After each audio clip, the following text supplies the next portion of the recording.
एक 6 साल का छोटा सा बच्चा अक्सर भगवान से मिलने की जिद किया करता था। उसे भगवान के बारे में कुछ भी पता नहीं था, पर मिलने की तमन्ना भरपूर थी। उसकी चाहत थी कि एक समय की रोटी वह भगवान के साथ बैठकर खाए।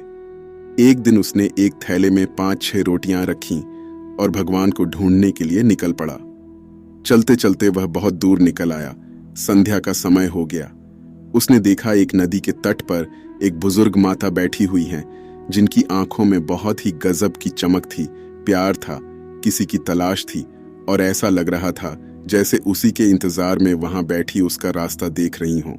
वह मासूम बालक बुजुर्ग माता के पास जाकर बैठ गया, अपने थैले में से रोटी निकाली और खाने लग गया।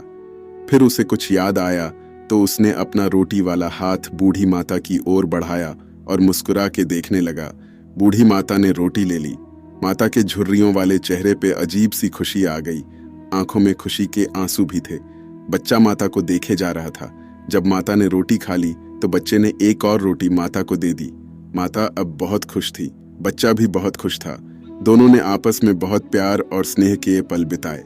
जब रात गिरने लगी तो बच्चा इजाजत लेकर घर की ओर चलने लगा, और जब भी वह बार बार पीछे मुड़कर देखता तो पाता बुजुर्ग माता उसी की ओर देख रही होती हैं।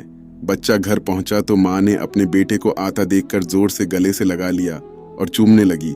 बच्चा बहुत खुश था। माँ ने अपने बच्चे को इतना खुश पहली बार देखा तो खुशी का कारण पूछा तो बच्चे ने बताया, माँ, आज मैंने भगवान के साथ बैठकर रोटी खाई। आपको पता है माँ, उन्होंने भी मेरी रोटी खाई, पर माँ, भगवान बहुत बूढ़े हो गए हैं। मैं आज बहुत खुश हूँ माँ। उधर बुजुर्ग माता भी जब अपने घर पहुंची तो गांव वालों ने देखा माता जी बहुत खुश हैं। तो किसी ने उनके इतने खुश होने का कारण पूछा। माता जी बोली, मैं 2 दिन से नदी के तट पर अकेली भूखी बैठी थी। मुझे विश्वास था भगवान आएंगे और मुझे खाना खिलाएंगे। आज भगवान आए थे। उन्होंने मेरे साथ बैठकर रोटी खाई, मुझे भी बहुत प्यार से खिलाई, बहुत प्यार से मेरी ओर देखते थे। जाते समय मुझे गले भी लगाया। भगवान बहुत ही मासूम हैं, बच्चे की तरह दिखते हैं। इस कहानी का अर्थ बहुत गहराई वाला है।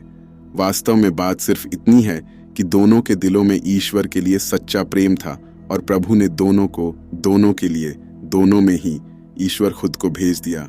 जब मन ईश्वर भक्ति में रम जाता है तो हमें हर एक जीव में वही नजर आता है। भक्त के लिए तो सब कुछ भगवान का ही है और सब उसी के तो बंदे हैं। बस भाव का ही तो खेल है। जय श्री राधे कृष्ण।